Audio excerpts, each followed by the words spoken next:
We live in a world that's full of these huge top-down plans, these massive strategies designed to shape our entire society.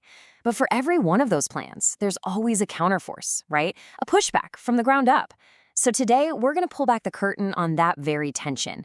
We're going to look at the mechanics of control, and then the often surprising and sometimes totally invisible art of disruption.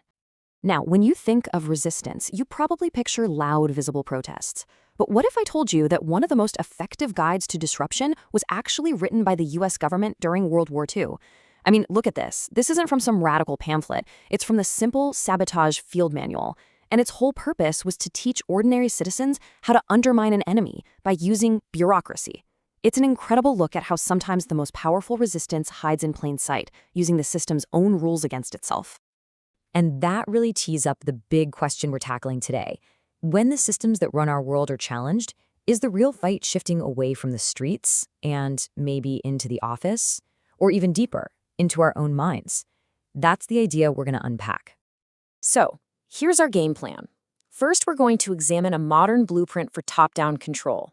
Then, we'll get into the psychology. What makes these big plans actually take hold? After that, we'll flip the script and look at the counterforces, from huge public protests to that quiet art of sabotage. And to finish, we'll bring it all together and ask, where is this battle really being fought? Okay, let's dive right in with that first idea, a blueprint for control. To really get our heads around this, we're going to look at a powerful case study, Project 2025. Now, whatever your politics are, it's a fascinating example just because of its incredible scope. It's a detailed, publicly available plan for systematically overhauling the government, right from day one.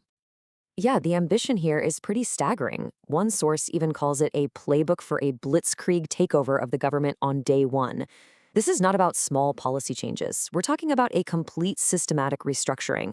Imagine a huge database of people, all pre-vetted, with training programs ready to go.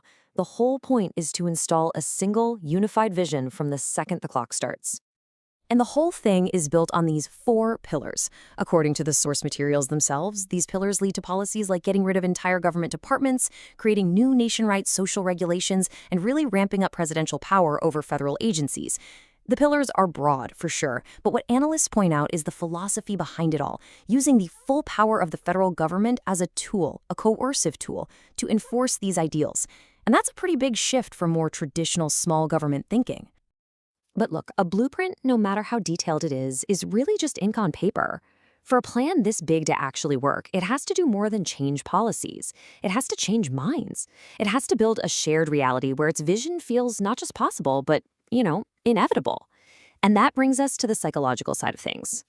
So to understand this, we've got to look at this really fascinating psychological concept called folie à deux. It means a madness for two, or a shared delusion. In psychiatry, it's when a belief, even a delusional one, gets transmitted from one person to another. But here's the wild part. Sources suggest this can scale up, way up, to groups, communities, even whole societies, creating what they call a collectively enforced unreality. It's like a psychological fortress that becomes almost impossible to penetrate with outside facts. And this is where it all clicks together. On one side, you have the systematic plan, that structured top-down strategy. And on the other, you have the psychological goal, to create a shared belief system that's so strong it becomes, and I'm quoting here, almost irresistible. It's really a modern version of what the PR pioneer Edward Bernays talked about a century ago, directing the human herd, not by force, but by tapping into our hidden, unconscious desires.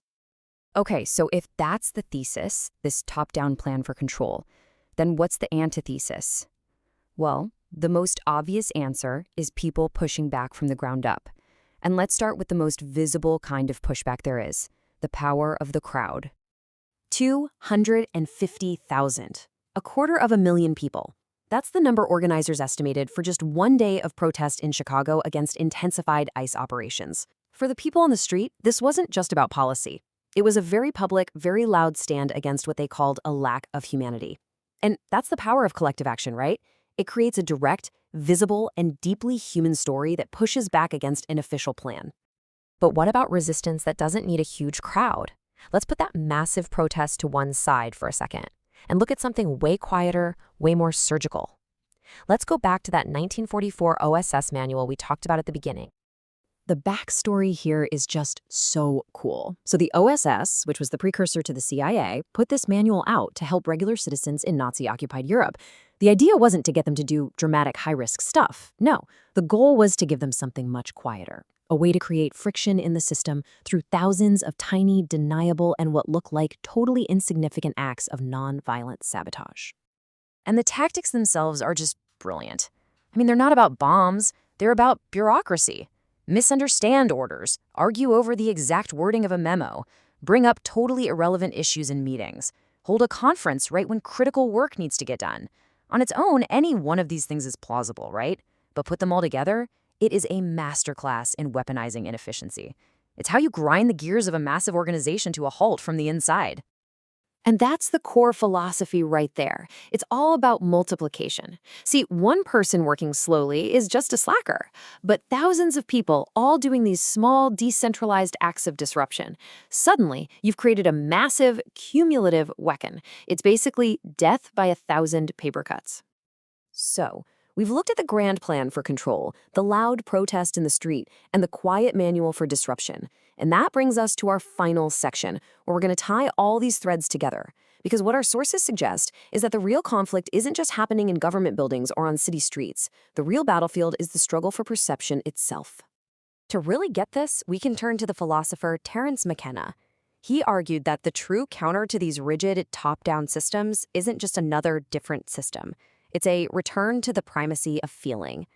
His whole idea was that our own direct, authentic, gut-level experience is the ultimate tool we have to strike through the mask of a reality that's been built for us by someone else. And this really lays out that fundamental tension perfectly. On one side, you have what McKenna would call rationalistic materialism, this cold, mechanical idea that you can capture reality in simple, objective models. And on the other side, you have the primacy of feeling, the messy, vibrant, authentic truth of our own experience. It really is the ultimate clash, a battle between a reality that is told to you and a reality that you feel. And that brings us right back around to our final question. We've seen the plan that targets the government, we've seen the protests that fill the streets, and we've seen these subtle strategies that target the mind. So, when all these powerful forces collide, where is the ultimate battle really won or lost? Is it in the halls of power? Is it in the public square?